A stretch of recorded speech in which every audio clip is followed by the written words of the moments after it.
Hello and welcome to Mostly Accurate. I am your host Monica and we're here. We made it. First episode, little scary. I kind of feel like we're on a first date because you're basically going to decide if you like me enough to keep listening. So I hope you do. I can tell you a little bit about myself to just kind of get into things.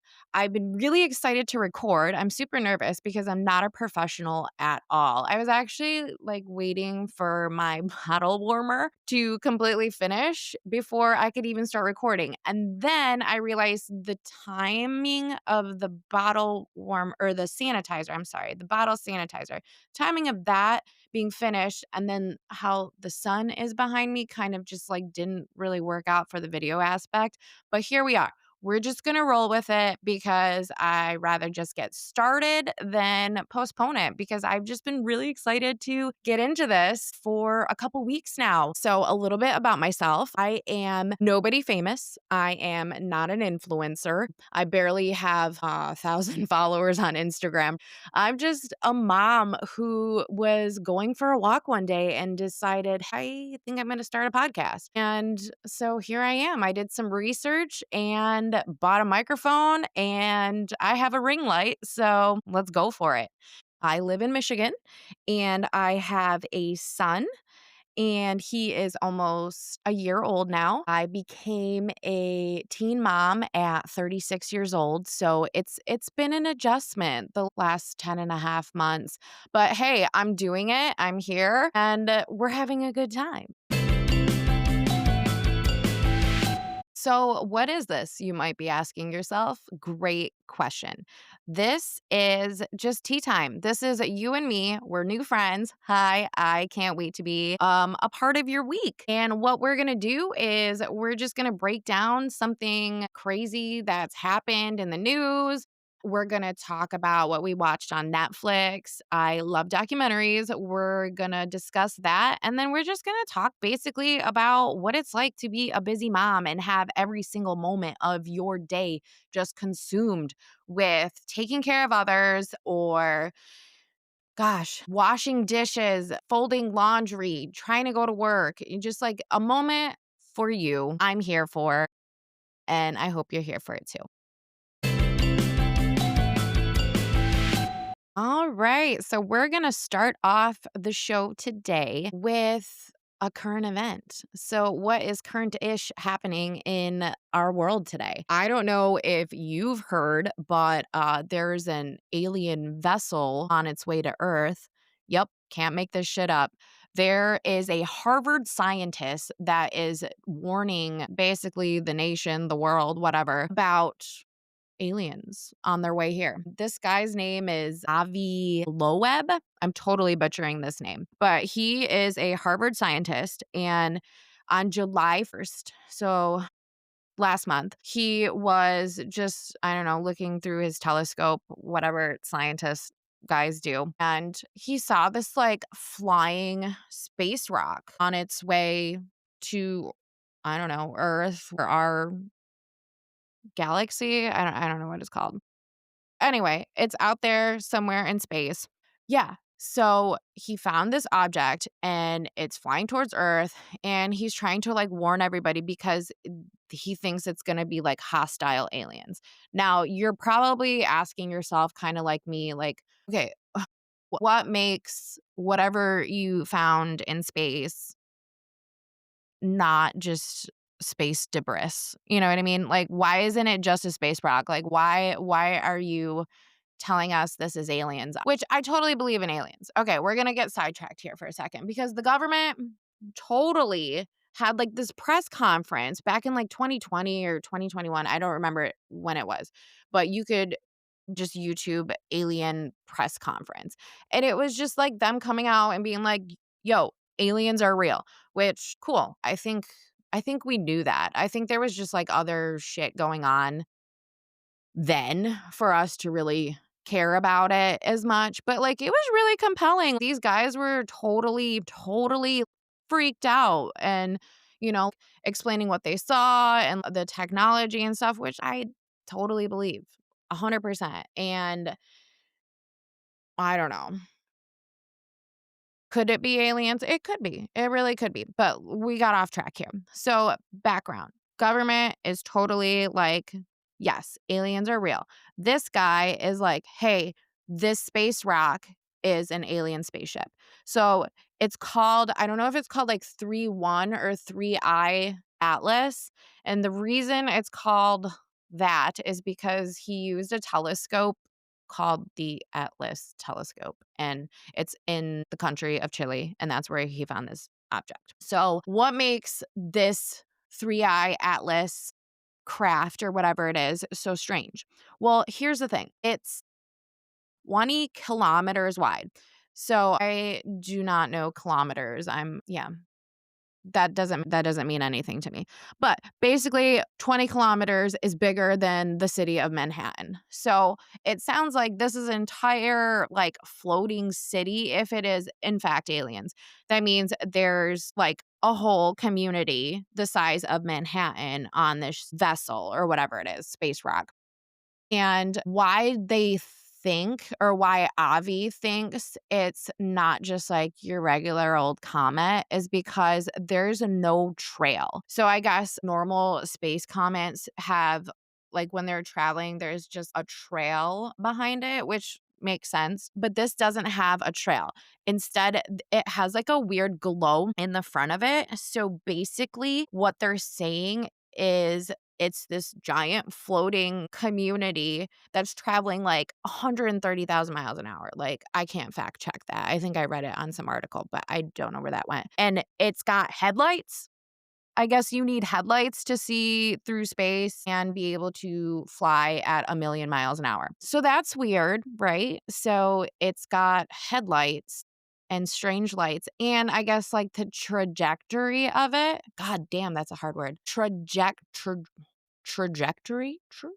The trajectory of this like space thing, it's not like the same as a normal comet, I guess. It's like got like a special path and it's on its way like super close to like Mars and Venus and Jupiter and Earth, obviously.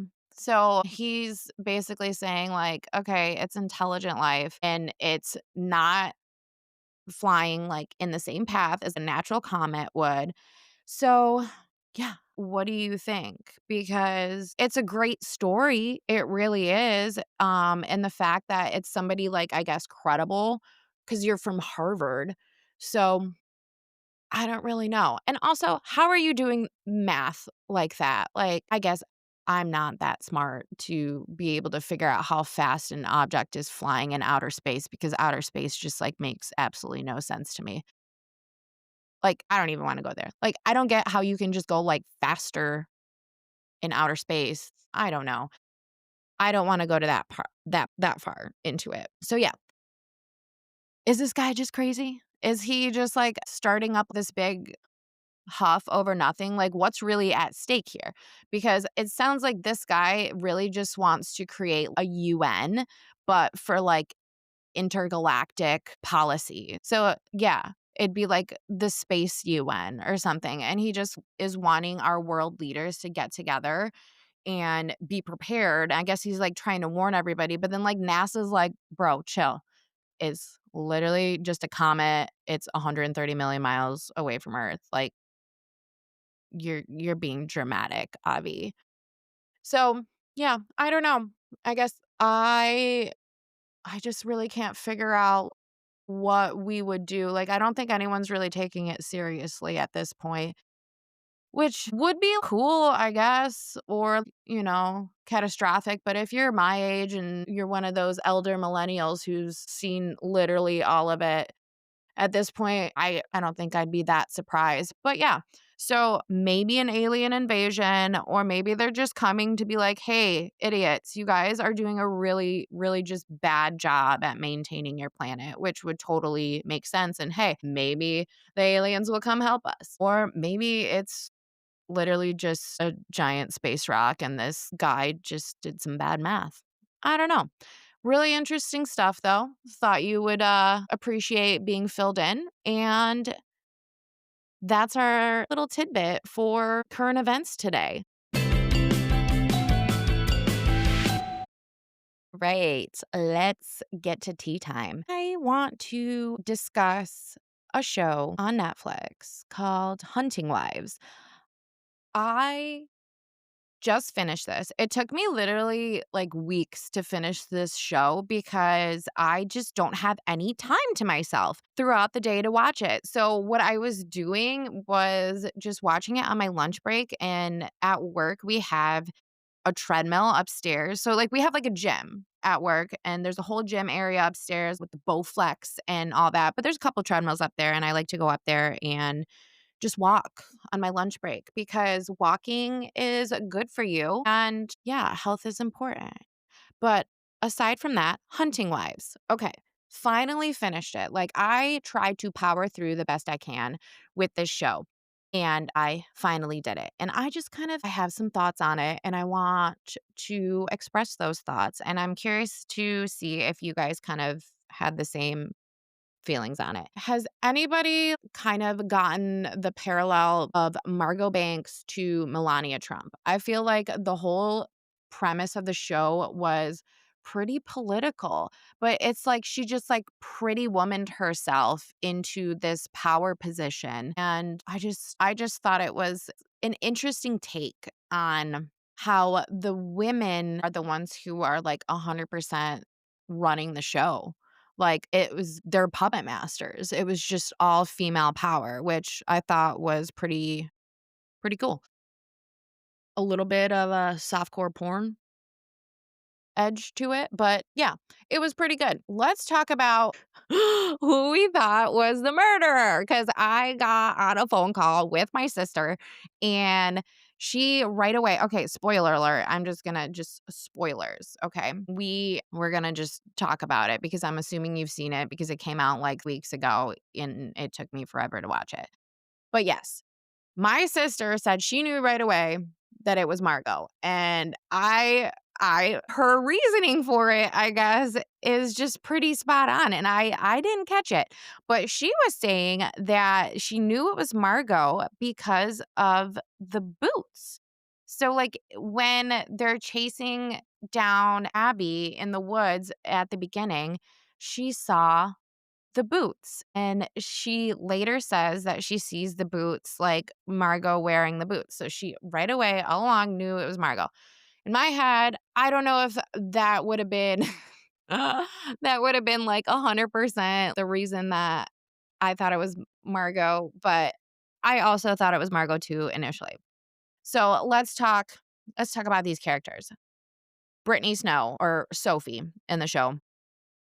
What a great job she did. Like, what an amazing actress. I thought her character was great. I just think she nailed it. And then that one scene where she was like when she yelled at Margot in the hotel room, like, "Get it, girl." She just fucking nailed that character 100%. So, from the beginning, let's talk about who we think was the killer. Initially, my thoughts were Margot. I feel like Margot had enough motive. I feel like Margot had a lot to lose. And obviously, she was there that night with Sophie. So, in the beginning, like when you see Sophie wake up on the dock, that's where like I'm just like, okay, so she blacked out from her night of drinking and Xanax. And it's just weird to me that she wakes up on the dock and she's by herself, and then there's, like, nobody else at the house. So then it kind of, like, makes you think, "Okay, so something happened or she was out doing something." So they lead you to kind of believe that it was Sophie and she just killed her in the blackout. So, like, that was a total viable option, and then later, when they have the trail cam and you're like, "Oh, shit, maybe she did do it." But I think the producers did a really good job at hiding the fact that Margot was much more involved than we thought she was. I think they did a really good job too with Callie and Margot's relationship because Callie was the wife of the sheriff. So she's got the ability to kind of get away with a lot of things because obviously the sheriff can't testify against his wife. And the sheriff really isn't looking into Brad about who Abby's murderer was. So it's like Kelly had a lot of reasons why she could have been the killer. I also think it's really like interesting how, I guess I don't know how to say this, how Callie really had zero chill over killing Jill. She just like straight up like gave zero fucks. That's her friend. And she was just like, nope, bye. But I guess I can see why she did it because she was in love with Margot. But all right, Callie, let's talk about Jill. Jill had a complete motive also to kill Abby because so her son is in this relationship with Abby. And she is just like obsessed with her son. And I feel like I'm probably going to be very obsessed with my son too because he's so amazing. But aside from that, so she's obsessed with her son. Abby is taking time away from her son because he's spending time with her, but secretly he's also banging her best friend. So that's aside from the point. But Jill had complete motive. And then why was she washing her car? Like, I guess that's what I don't understand. Why did she delete all of her GPS history? And why was she like scrubbing and washing her car? And I feel like Star obviously thought it was Jill too. That's why she went to her house. And I don't even know how she got shot. I thought that scene was like pretty. That was like pretty brutal. Like, just find a woman just dead in your kitchen. But I feel like Jill is smart. Jill was smart, but she was also hiding something. So then it poses like, what's season 2? What are we doing in season 2? Because now Jill's gone, Star's gone, Abby's gone, Margot's brother's gone. And yet Margot still has Brad. She lost Jed. Jed was like, bitch, bye, get out of here. You're done. That whole relationship dynamic is like also, I don't even know what's going on there. But season 2, totally like gonna happen. It has to happen. The show was a hit. But then it makes you wonder, is Sophie gonna hold Margot's secret? Because I feel like Sophie is still very much in love with Margot, even though she killed her brother. Now the brother's dead. I also think that Margot had like the really like there's something else with the brother. I'm almost wondering if it's like actually her real brother. Like, I don't even know what I'm saying. Like, I don't know if that's actually really her brother. I think maybe she just called him her brother. I don't know for sure. Season 2, though, will tell. There has to be a season 2. Yeah. So let's also talk about Pastor Predator. That guy was so creepy. I felt just like just icky watching the whole like carnival scene. They really made that guy out to be just a villain. He was not a good guy, just not a good guy at all. And I almost wondered too when I was watching it when he was drinking because he had Abby's sweater in his car. And that's why they made you almost kind of think like, could it have been the pastor because he was all obsessed with Abby? I don't know. And then it's just, I don't know. The whole thing is just fucking bizarre. And then he had those girls in the trailer. I don't know. I feel like there's got to be more to this guy.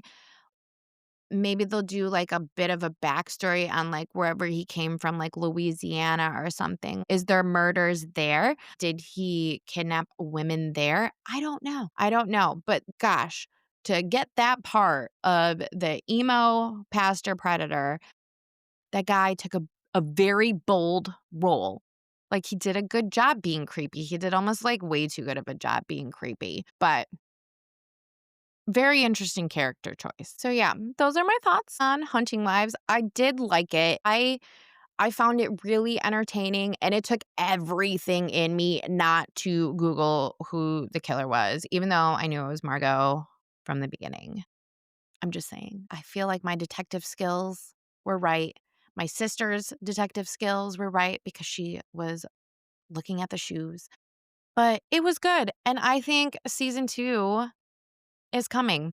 I think the show is good enough for a season 2. If they don't do a season 2, like, that sucks. That's pretty shitty. They should do it. All right. So I am going to take a quick break from recording because I'm going golfing for the first time ever. I am wearing a skirt and I honestly I don't think my outfit is what it should be. I borrowed this. I didn't even buy it. I borrowed it because I don't know if I'm going to be any good at golf or if I'm going to like golf, but I'm really excited to go. I took the whole day off work and everything. So yes, I am probably gonna either finish my thoughts and finish my show when I get back, or we'll finish tomorrow. But I feel like I just really want to power through and finish tonight. So tea time is in a couple hours, and I'm gonna go get some brunch because that just sounds amazing, and I should probably eat something. So stay tuned. I'll be back in a little bit. Hello and welcome back. Thanks for continuing to listen to today's podcast. I went golfing and my experience with the first time golfing was actually pretty good. It was pretty fun. I don't think that the lady behind the counter had very much faith in me, considering my friend blurted out that it was my first time golfing. But I showed her because I actually didn't do too bad. Surprisingly enough, I hit the ball and I learned new words and I had fun and I didn't fall out of the golf cart. So I win. Okay. Aside from that, I kind of want to just tie our last segment into a little bit of just being a mom and parenting. I know that we all spend a lot of our time on other people and tend to forget about just ourselves sometimes. And I think that's why I took this day off was well, not just primarily to record, but basically I never really have time to myself anymore. I feel like I'm always just like taking care of the house or my son or the family or doing things that other people expect me to do. And it's just like never time for myself. So it was really nice to just like get away. I've been trying to do a little bit more of that lately. And I feel like we should all start to put ourselves first because we were people too before we were parents. And it's really important to remember who we were before, even though we're still the same people, just a little bit different. I went out last night. I had tickets from work to go to a concert, an outdoor concert at an amphitheater. And that was super fun. And it was so nice to like go out and just relax and have some margaritas and just have a nice time. But the one thing that happens when mom goes out to have a nice time is that dad needs to put the baby to sleep. My son does not like to go to bed without a boob. So, I mean, I want to say I feel bad to a certain extent when I'm not there to put him to bed because I love putting him to bed. And if I have to put him to bed, it's just like super quick, like 5 minutes. We do our routine and we're ready for bed. He's in bed and he's gotten so much better at it. And we've been doing all this sleep training. I feel like sleep training was probably the one of the roughest seasons so far, but we kept sticking with it and we stuck with it and it seemed to work out. I don't know what you guys did. I just Googled as much as I could and asked ChatGPT, like, how do I get my child to sleep? And just sticking to a routine seemed to have done the trick. But if I am not there for bedtime, it's just, he just doesn't want to go down easy. And I do feel bad that his dad has such a rough time, but also like I kind of don't because I think that dad needs to learn his routine also and how he gets the baby to bed. So it's probably a good thing, but I still just feel a little bit guilty. I guess in the long run, it's 50-50, and we sometimes as moms just feel guilty over like the dumbest things.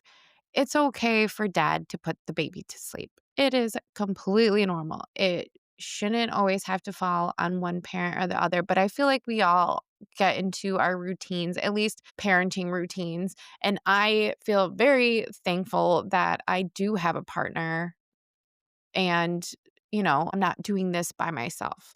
And it's nice to just share that load, and it's nice to just get away. So he dealt with this week's tantrum, or I guess meltdown, tantrum, nap time. I think our next upcoming challenge is going to be how to get him to go to sleep without breastfeeding him. I think maybe it's a little bit more of me wanting to be done, but also I think I'm going to miss that part of our nighttime routine as well.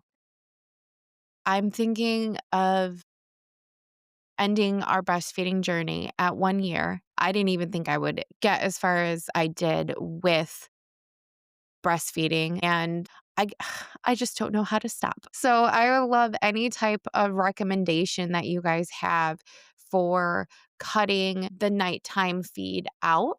If you have anything, any tips, any tricks, did you just do it cold turkey? I would love to hear any advice because I am just a little bit at a loss, and I'm just a regular girl who's just kind of winging it at this parenting thing. So, yeah, if you have anything you would like to add or tips, advice, anything, just drop it in the comments. Let me know. I'd very much appreciate it. All right. So I think we're going to wrap it up. I think that's a wrap on episode 1. Thank you for listening. Thank you for bearing with me through the 500,000 likes that I probably used and maybe like 30 ums, but we're getting there. It's a work in progress. It's episode 1. So I do appreciate your kindness and I appreciate you just listening in general. I hope this went well. I hope you had a good time. If you like what you hear, drop a like, drop a follow. YouTube handle is Mostly Accurate Podcast. Instagram is Mostly Accurate Podcast. Facebook is Mostly Accurate Podcast. Spotify, Mostly Accurate Podcast. Pretty standard, straightforward.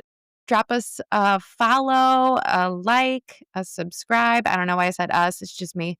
But yeah, thank you so much. And I hope to see you next week. Bye.